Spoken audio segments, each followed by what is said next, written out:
training methods that Craig and Jackie use or their interaction with the clients reveal anything about their personalities to you as a psychologist? About Jackie and Craig's personalities? Yeah. Okay.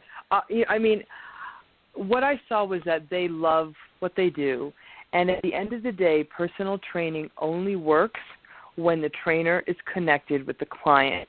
And I was actually genuinely astonished at the level of empathic connection both of them brought to their clients on multiple levels. And since then, I've observed other trainers that have not had that kind of connection with their client, and it's a fool's game. They get nowhere with it. So I think in their own way, a personal trainer has to know themselves first before they can connect with somebody else.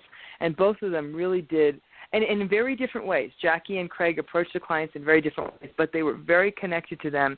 They listened to their stories, and they wanted them to make this journey, and they did it alongside them. So I was really pleased to see how the connection, the empathy that existed between them, and it showed me that a personal trainer is really, at the end of the day, what they're doing is it's not just mechanical, it's empathy. So there's a lot of trainers who know the mechanics, but they don't have the empathy piece. They're not even in the room with the client. Jackie and Craig were in that room, spirit and soul, and they really pushed these clients to a level of intensity I don't think these clients had any idea they could get to. I think, thank you, Doctor. Yeah, thank you very much, honey. But I also think that, and I've said this many, many times in interviews, that I take my job very seriously. I think I have a very important job, and I've said to other trainers as I've spoken to them that what you do is the most important thing in the world, and you need to believe that if you do it well, if you're truly connected and passionate about it. But to the second part of your question on psychologically what I learned about them, in terms of a dark side, though, let me tell you what I did learn about both of them, and it worried me a little bit. It gave me pause, is that I think, and this is also a risk you see in people in the mental health profession, but you can give too much of yourself to a client. And I think that the real risk for both of them was that I watched them from a distance, and I'm like, wow, these guys are almost giving too much.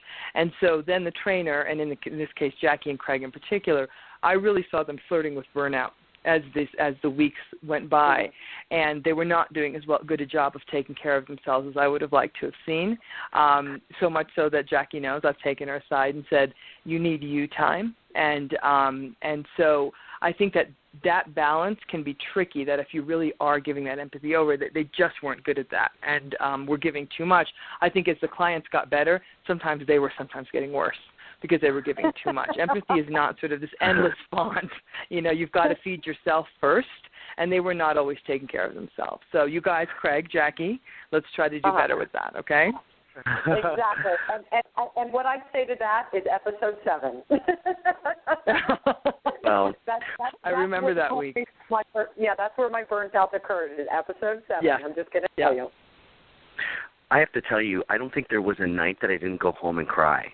So what you're saying, Dr. Ramani, is completely true, because I also cried because I wonder if I did enough. And that I think does make a great trainer, but you're exactly right. The burnout does happen.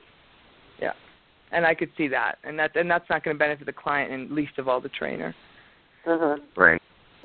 After the first week, who were you most concerned about? Nikki. All of them, really, because after the first week, I got to learn about what we were up against with each and every one. So I was concerned about all of them. I think our biggest problem or confrontation, obviously, was Nikki. Oh, great. And Jeana, what were your thoughts after week 1? I never wanted to quit or give up, but I had serious reservations if I could meet their goals.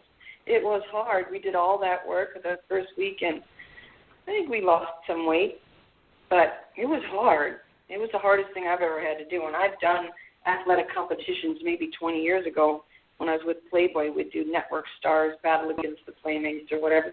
It was hard. Every night I doubted my sanity agreeing to do it.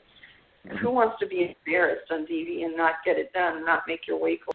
Well, great. Thank you, everybody, for your time. I appreciate it. Thanks. Thank you.